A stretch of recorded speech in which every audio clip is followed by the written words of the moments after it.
Augustul 1943, 10-17 May, over the Bismarck Sea, north of New Guinea. 23,000 feet up. The air is thin, brittle, cold enough to bite through wool and leather. You can almost feel it cracking against exposed skin as sunlight flashes off aluminum skin and spinning propellers. Inside a consolidated B-24D Liberator, tail number 42 to 40992, the noise is constant. 4 Pratt & Whitney engines hammering the air like sledgehammers. The aircraft shudders slightly, not in fear, but in effort. She's heavy today.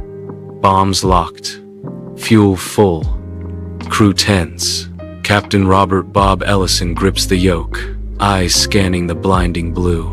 His co-pilot, First Lieutenant James O'Neill, leans forward, squinting through the plexiglass nose. Somewhere out there. Bandits. 3 o'clock high. No alarms yet. Just a calm voice over the intercom.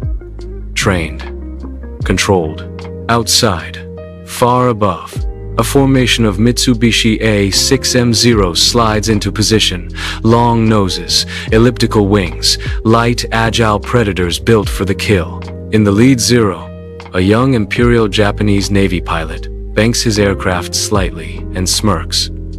He's seen this shape before. Big, boxy, slab-sided. The Americans call it the Liberator. Japanese pilots call it something else. The Flying Brick. It doesn't turn well. It doesn't climb fast. And it burns beautifully. At least, that's the belief. The Zero pilots spread out, sunlight flashing off their canopies as they set up for the attack. This is routine. Come in fast. Rake the cockpit. Punk. The Zeros climb into the sun, disappearing into the glare like ghosts. Inside the Liberator, the crew doesn't relax. They reload. Belts are dragged into place. Charging handles snap forward. The men check each other with quick glances, thumbs up, nods, clenched jaws. No speeches, no bravado. Everyone here has seen what hesitation costs. Below them, the Pacific stretches out flat, endless, indifferent, in a Zero marked with the red sun of the 204th Naval Air Group. Lieutenant Junior Grade Hiroshi Tanaka steadies his breathing. He has already survived 2 years of war. China, the Solomons. Dozens of engagements against bombers that burned like paper lanterns once you touch them. But this American machine, it fought back. Tanaka's fingers tighten on the stick.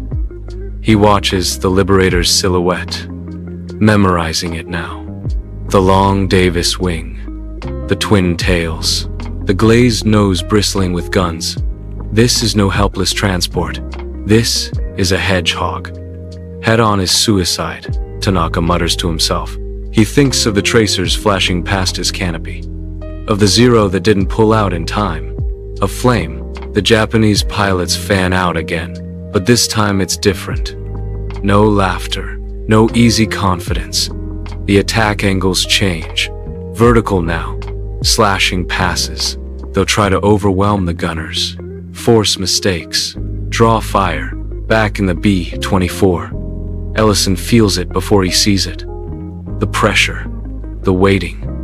Here they come, O'Neill says quietly.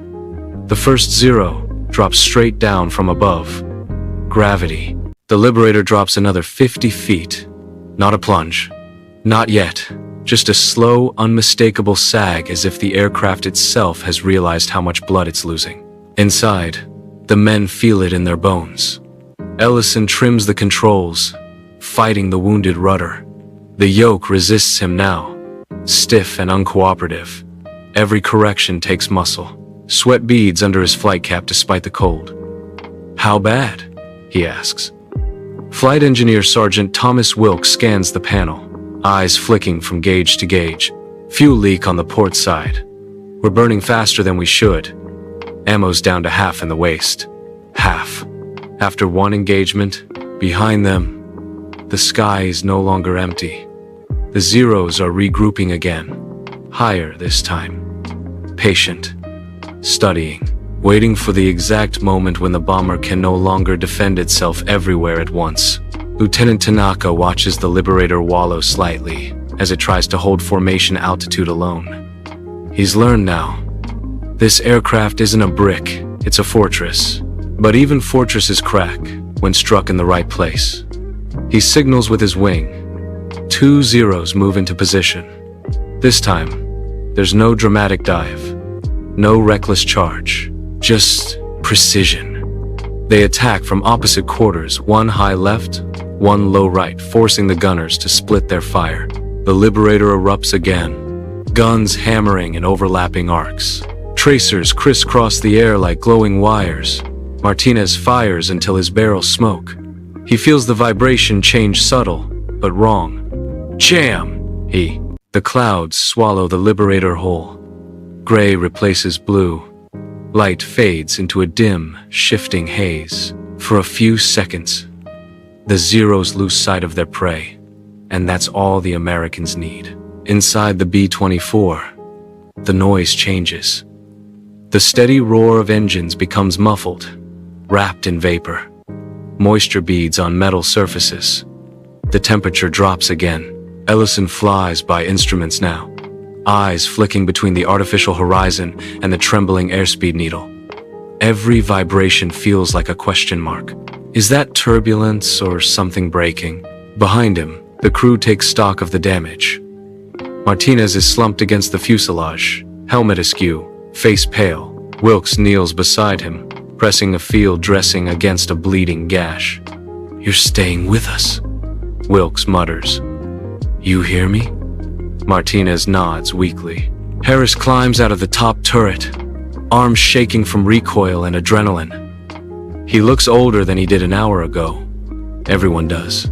"Ammo's almost dry up top," he reports. "If they come back," he doesn't finish the sentence. But the Zeros don't follow them into the cloud bank. Above, Lieutenant Tanaka's surviving wingmen regroup, circling. They watch the Liberator vanish and do not pursue. They've learned enough.